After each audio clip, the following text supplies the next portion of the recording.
अस्सलाम वालेकुम नाजरीन, मैं हूँ शाहिद अब्बासी। बड़ी अफसोसनाक खबर सामने आई है।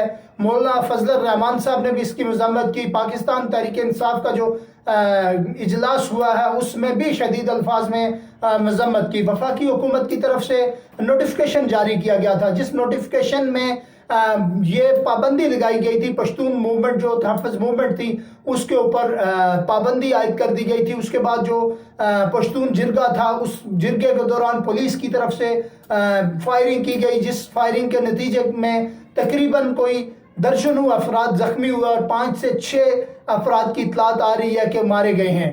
अब ये सारी सूरत हाल है। वफाकी हुकूमत ने जो स्टेप लिया इंतहाई अफसोसनाक अमल है। जो तहरीकें चलती हैं, ये इस तरह के पुरतशद्दद वाक़यात की वजह से तहरीकें ख़त्म कभी नहीं होती। मौलाना फजलुर रहमान साहब ने भी आज इस चीज़ की बड़ी मज़म्मत की। उन्होंने ये कहा कि हुकूमत जो है वो मुज़ाकरात के साथ इस मामले का हल निकालती, लेकिन हुकूमत की तरफ से एक सख्त तरीन इक़दामात किए गए, ये नोटिफिकेशन जारी किया गया और जिसके बाद इनको पाबंदी आयद करके इनको कालादम करार दे दिया गया। ये बड़ा अफसोसनाक अमल था नून लीग की हुकूमत की तरफ से। तो आने वाले दिनों में ये जो वाक़या पेश आया है, क्या मंजूर पश्तीन लोगों के कोई नए जिरगे के ऊपर नया कोई ऐसा ताकत का इस्तेमाल किया जाएगा? ये जो सारी सूरत हाल पैदा हुई है आज, मेरा ख्याल है कि ये जो KPK की सूरत हाल है, मज़ीद उसमें जो दूरियां बढ़ेंगी, क्योंकि ऑलरेडी जो KPK से आए हुए लोग थे उन पर यहाँ पर इस्लामाबाद में कुछ तशद्दुद भी हुआ, कुछ की गिरफ्तारियां भी हुई। अली अमीन गंडापुर साहब के जो बयान के मुताबिक जो है KP हाउस पर हमला हुआ, उसके शीशे टूटे और उसके बाद जो है दरवाजे तोड़कर रेंजर और पुलिस वहाँ पे अंदर दाखिल हुई थी।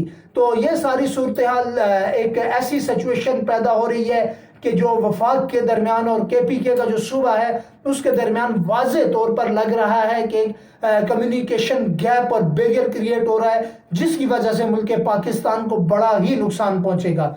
मेरे मुताबिक ये जो मामला हुआ इसके ऊपर वफाकी हुकूमत को सोचना चाहिए और इस तरह के जो तशद्दुद वाक़यात हैं उनके बारे में वापस दोबारा ना हो तो अच्छा है। ये मुल्क की सलामती के लिए बड़ा बेहतरीन अमल होगा अगर वफाकी हुकूमत इस चीज़ के ऊपर सोचती है। अगर वफाकी हुकूमत ने इसी तरह के इक़दाम किए तो मेरा ख्याल है कि ये जो पाकिस्तान और ये रियासत का अमन है इसको बहुत बड़ा ख़तरा होगा।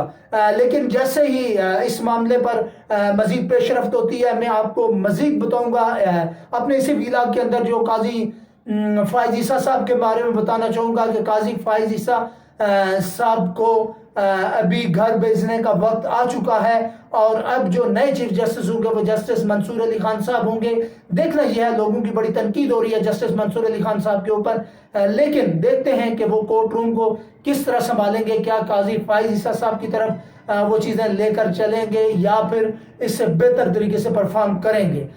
तो जैसे ही कोई नई पेशरफ्त होगी मैं आपकी खिदमत में हाजिर हूँगा। मुझे दीजिए इजाज़त, बहुत शुक्रिया।